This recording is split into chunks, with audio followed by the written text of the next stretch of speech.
Like us, if you have a mental issue of being frequently hassled with thoughtless, repetitive, and ultimately meaningless dialogues with your inner self, do what we do. Start watching the brilliantly fabricated explanations given by the Congress spokesman, Manish Tiwari. It's another story that his opinions have less worth than a cup full of pigeon shit. There. We've made some progress with your mental issues, haven't we? Or maybe not. Jai Hind.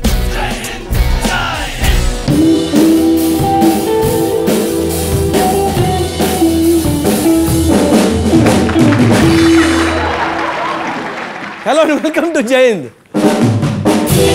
ऐसे जरा आज मन किया मेरा। हाँ, अब आप इतने प्यार से इतने ध्यान से ये महान शो देखने बैठे हो तो क्यों ना आज आपको पॉलिटिक्स के बजाय शुरुआत में ही महान बॉलीवुड के बारे में कुछ अत्यधिक बकवासपूर्ण बातें बताई जाए। हैं? सुना है कि अजय देवगन की नई फिल्म सन ऑफ सरदार को लेकर सरदार जनता जो है कुछ भड़की हुई है। सरदार जनता को कुछ सीरियस प्रॉब्लम हुई है, जस्ट लाइक आवर फौजा सिंह। इनफैक्ट सेम लोग धमकी दे रहे हैं, लेकिन अजय देवगन साहब का कहना है कि उनकी फिल्म किसी भी सरदार को दुख नहीं पहुंचाने वाली। संभालना अजय।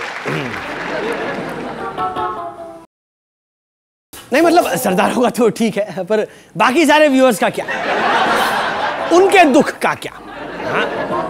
मेडिकल कॉर्पोरेशन रैनबैक्सी के सीईओ ने कहा है कि सन ऑफ सरदार की ट्रेलर रिलीज होने के बाद ही इस महीने की क्रोसिन की सेल्स 300% से ज्यादा हो गई है। वाह वाह वाह। खबर मिली है कि जैकी भगनानी, जी हाँ, आजकल खुशी से पागल हो रहे हैं। जहां बाकी एक्टर्स एक अच्छी करियर बनाने के चक्कर में पड़े हैं, जैकी 8 पैक एब्स बनाना चाहते हैं और इस नई फिजिक की वजह से किसी दारूबाज ने उनसे कह दिया कि तेरी बॉडी एकदम सलमान खान जैसी है। तब से जैकी फिल्म मौसम के एयर स्क्वाड्रन लीडर हरिंदर मतलब शाहिद कपूर से भी ऊंचा उड़ रहे हैं। पहली बात तो यह है कि जिसके नाम में 2 K's हो, ऐसे आदमी से कभी बात ही नहीं करनी चाहिए। और जैकी को सल्लू भाई के साथ कंपेयर करना ठीक उसी तरह है जैसे सड़क पे पड़े हुए चने को बटर चिकन के साथ। वैसे तो मुझे पैसों के बारे में बात करना अच्छा नहीं लगता, लेकिन एकता टाइगर ने अभी 500 करोड़ बनाए, जाने दो, और वॉट एवर 100 करोड़ बनाए। तो मेरे धोबी ने कहा है कि अगर वासु भगनानी उसे 200 करोड़ दे तब भी वो जैकी भगनानी की फिल्म नहीं देखेगा। तो कितना खुदगर्ज धोबी है यार। I mean, देख के यार मुझे भी तो आधा दे सकता है।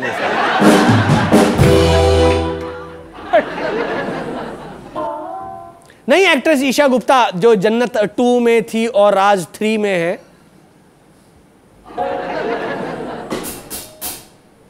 जिनकी पहली फिल्म का नाम पता है, वो भी कुछ 1 होगी। आफ्टर दिस 1 केम जन्नत 2 एंड राज 3। एनीवे, तो उसने कहा है कि इमरान हाशमी उनके मेंटोर है।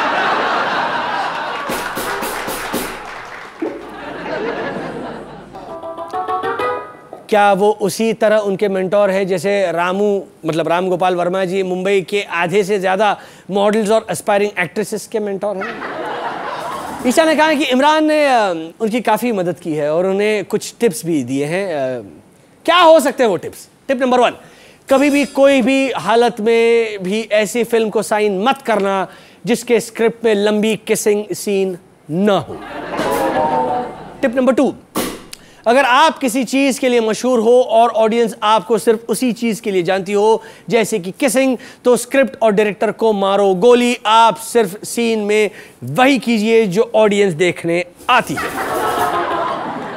टिप नंबर 3, अगर हो सके तो किसी ऐसे घर में पैदा हो जहां आपका कोई रिश्तेदार, मामा वगैरह फिल्म इंडस्ट्री में बड़ा डायरेक्टर या प्रोड्यूसर हो।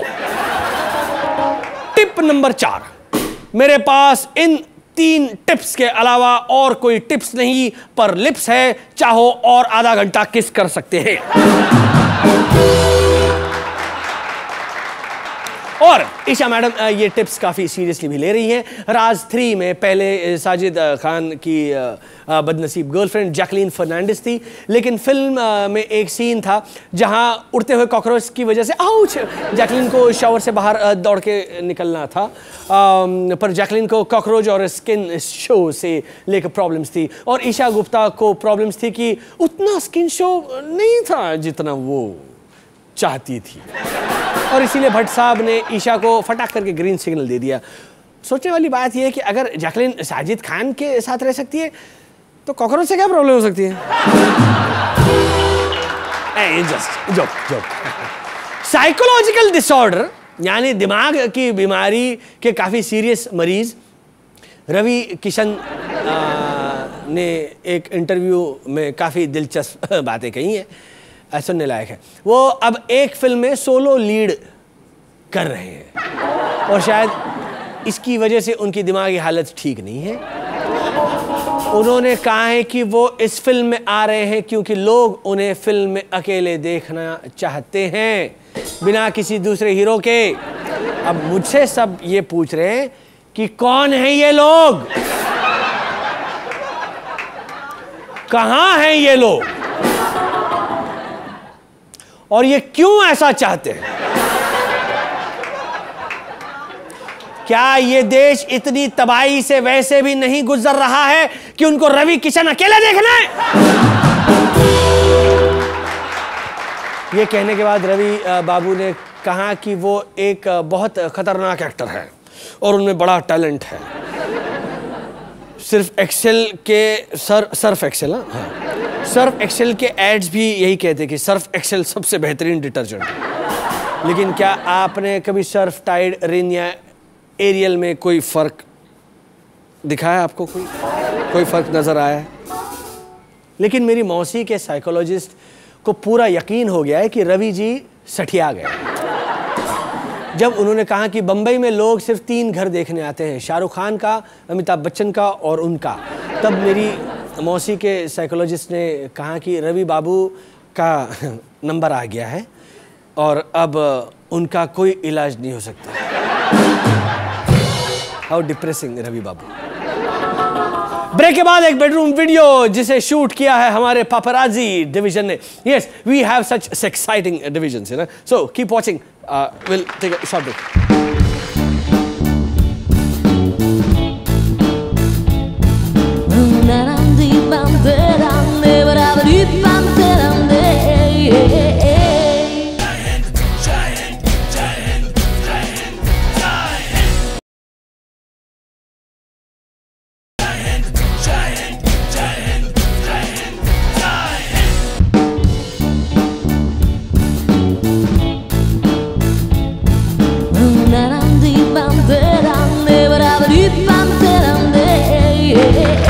Welcome back. अभी कुछ दिन पहले एक सेलिब्रिटी कपल आए थे हमारे इस शो में। यस, सेक्सी पायल रोहतगी और उनके पहलवान boyfriend Sangram Singh.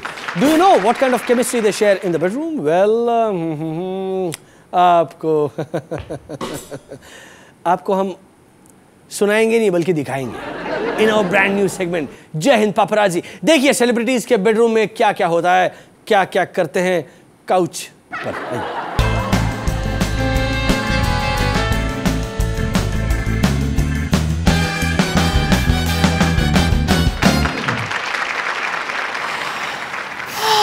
That was so good. हाँ ठीक है। You're so strong, baby. हाँ ठीक है ना। क्या ठीक है ना? एक बार फिर करते हैं? अरे बाबा अभी तो किया था। तो अभी किया था तो क्या रूल है कि फिर से नहीं कर सकते? अरे रूल तो कुछ नहीं है, मुझे तुम पर दया आती है। कोई तुम्हारी हड्डी उड्डी टूट गई तो? देखो, तुमको मेरे पे दया आने की कोई ज़रूरत नहीं है। मैं अपनी हड्डियां संभाल सकती हूँ, तुम अपनी हड्डी की फिक्र करो। अरे रहने दो बाबा, रहने दो। क्यों? फिर से एक राउंड करते ना? आज नहीं, फिर कभी। डरपोक। रियली? हाँ, डरपोक। स्टॉप इट यार। तुम सच्ची एक स्पॉइल स्पोर्ट हो गए हो। अरे रुक जाओ बाबा, ताने मत दो। I am ready for second round. Seriously? Seriously. और अगर इस बार तुम हार गए तो क्या? तो मुझे एलवी का इससे भी बड़ा बैग चाहिए। अरे इस बैग खा के मरो क्या? पहले कितने बैग दिला रखे हैं। चलो पक्का। इस बार हार गए तो इससे भी बड़ा। हाँ बाबा, अगर अब की बार हार गया तो इससे बड़ा एलवी का बैग दिलाना ही पड़ेगा। ओह गॉड, मेरे को इतना मजा आ रहा है क्योंकि तुम्हें हराने में मुझे बहुत मजा आता है। स्टॉप यार, रुक जाओ, बहुत हो गया। चलो ठीक है, तो फिर शुरू हो जाए। चलो स्टार्ट करते हैं। देख तो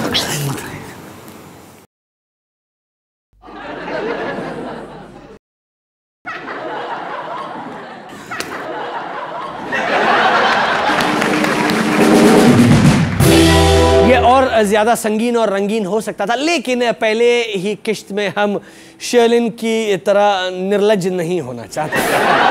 आगे देखना क्या क्या हम लाएंगे। But after the break, the queen of uncensored programming Savita Bhabhi, keep watching till then. बजाओ बजा।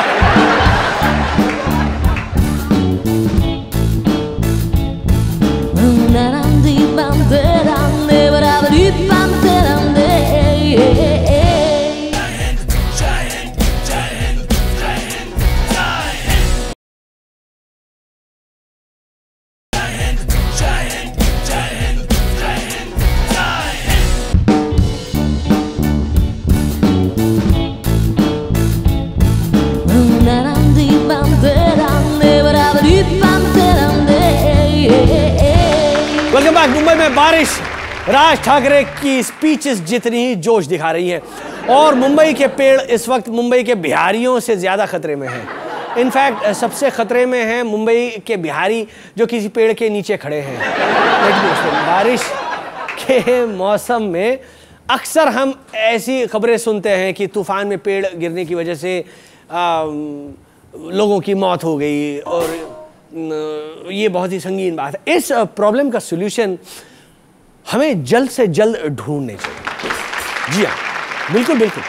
लोगों को बारिश में पेड़ के नीचे कुचले जाने से सिर्फ एक ही मसीहा बचा सकता है, my dear Savita.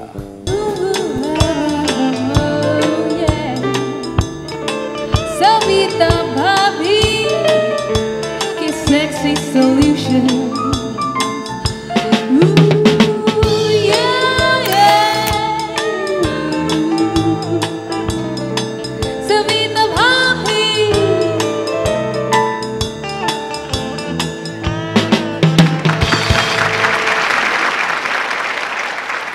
Hello Savita.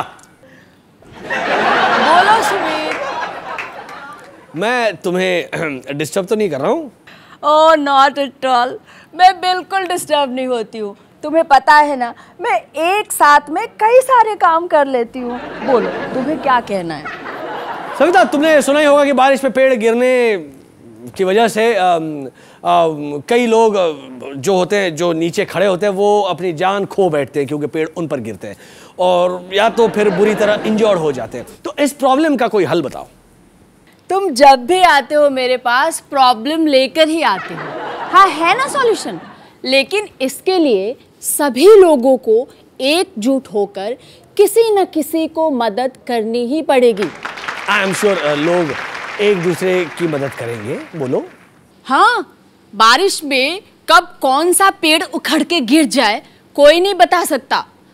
ऐसे में हम लोगों को घर से बाहर निकलना ही नहीं चाहिए, उन्हें निकलने से रोकना चाहिए। अक्सर बारिश में लोग घर में बैठे बैठे बोर हो जाते हैं। अब एक इंसान घर पर अकेला बैठकर या फिर फैमिली के साथ ही बैठकर कितनी देर तक टीवी देखेगा या फिर कितनी देर तक किसी से बात करेगा? बोर तो होगा ही, है ना? Correct correct right. ऐसी सिचुएशन में हर नेबर का ये धर्म बनता है, परम कर्तव्य बनता है कि वो अपने पड़ोस के घर में जाए और कुछ एक्साइटिंग करे। जैसे कि सेक्स। सेक्स दुनिया की सबसे एक्साइटिंग चीज है ना? और अगर आप रेगुलर इंटरवल पर पार्टनर बदलते रहोगे तो ये और भी एक्साइटिंग हो जाता है ना? वाह। सो मेक श्योर आज अगर आप फर्स्ट फ्लोर वाले नेबर के साथ में हैं तो कल सेकंड फ्लोर वाले को भी चांस दीजिए, है ना? Very good, very good. इससे होगा ये कि सेक्स की एक्साइटमेंट बनी रहेगी और लोग घर से बाहर भी नहीं जाएंगे, और इससे सबसे बड़ा फायदा ये होगा कि लोगों में प्यार बढ़ेगा, एक दूसरे को प्यार बांटेंगे। जीने के लिए इंसान को और चाहिए ही क्या? क्या चाहिए? प्यार, प्यार और सिर्फ प्यार।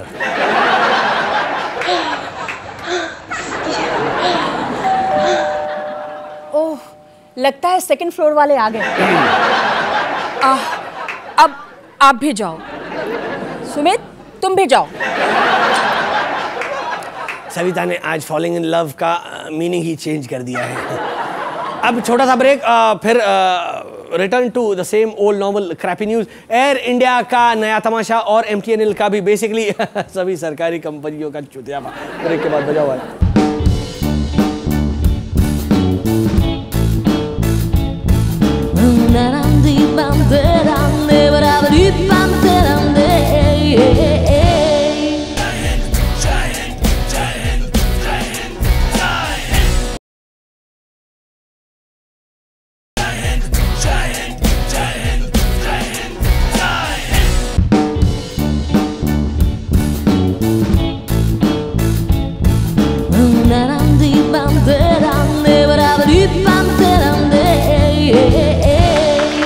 हमारी प्रिय नेशनल एयरलाइन एयर इंडिया ने डिसाइड किया है कि अब से वो अपने एयरक्राफ्ट्स पर एड्स कैरी करेंगे। जी हाँ, लॉसेस रिकवर करने के लिए अब वो अपने एरोप्लेन्स को होर्डिंग की तरह ट्रीट करेंगे। पर ये एड्स देखेगा कौन? हवा में उड़ने वाली चिड़िया?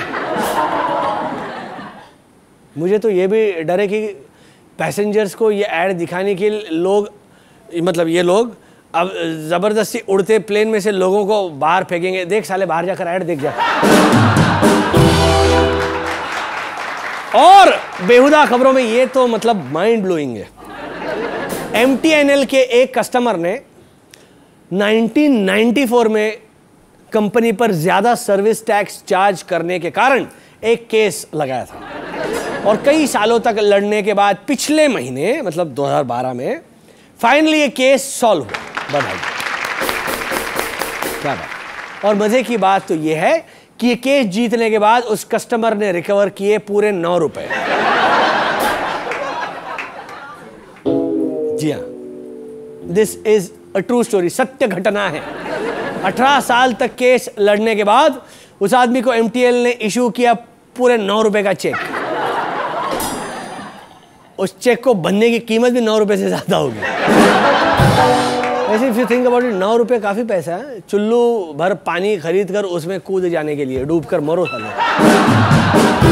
वही काठमांडू में एक आदमी ने अपने ही बेटे को बंदर समझकर गोली मार दी।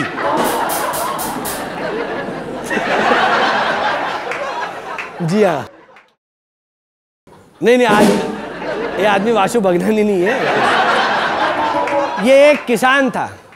ये कैसे लोग हैं? पिछले के एपिसोड में किसान ने आया सांप को काट खाया, इधर ये किसान अपने बच्चे को, ये बंदर जा रहा है। तुमने भाई नहीं कहाँ झाड़ दिया? बोलो, किसान था जिसने अपने बेटे को पेड़ पर चढ़ते देखकर सोचा कि बंदर है वो साला, और इसीलिए उसे गोली मार दी। वैसे ऑनेस्टली अगर आपको आपका खुद का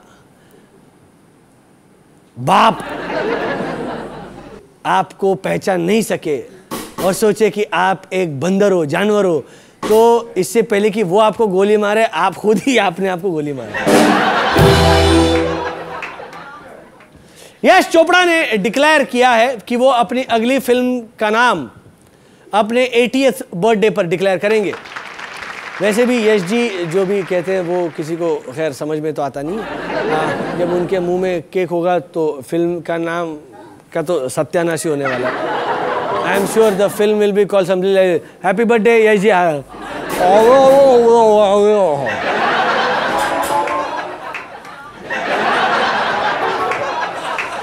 बट इस फिल्म में शाहरुख खान है, फॉरेन लोकेशंस है और वही सब रोमांटिक ड्रामा है। They should just call the film कुछ कुछ कभी अलविदा, कल हो ना हो मैं हूं ना किरण।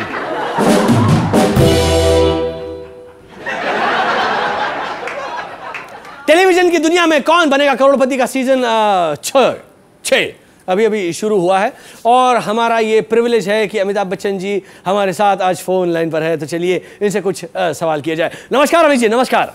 और आपका समय शुरू होता है अब।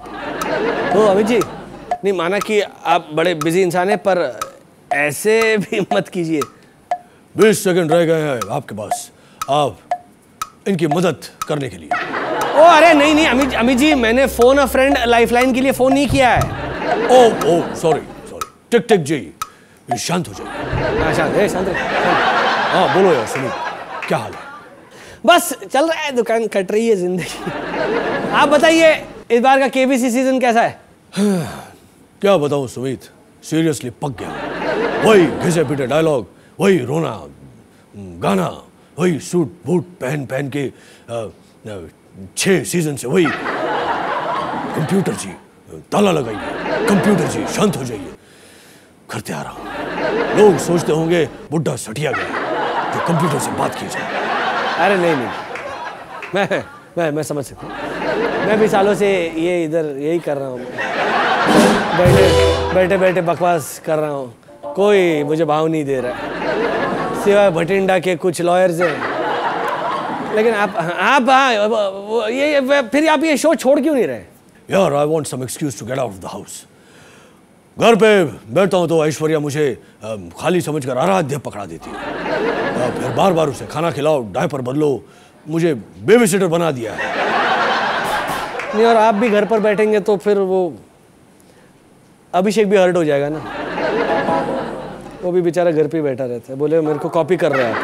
हाँ, और वैसे भी ये शो इतना भी बुरा नहीं है। It provides money to the needy. बिल्कुल सच बात। हर कोई यहाँ आकर करोड़पति लखपति बन जाता है, गरीब लोगों की मदद करता है ये सवाल। अबे गरीबों की कौन बात कर रहा है? मैं तो अपनी खुद की बात कर रहा हूँ। पिछले 12 सालों से जया जी की फेवरेट हील से लेकर मेरी विक तक अब पूरे घर का राशन इसी शो से आ रहा है। लेकिन बोर नहीं हुआ अब तक? सच बोलिएगा।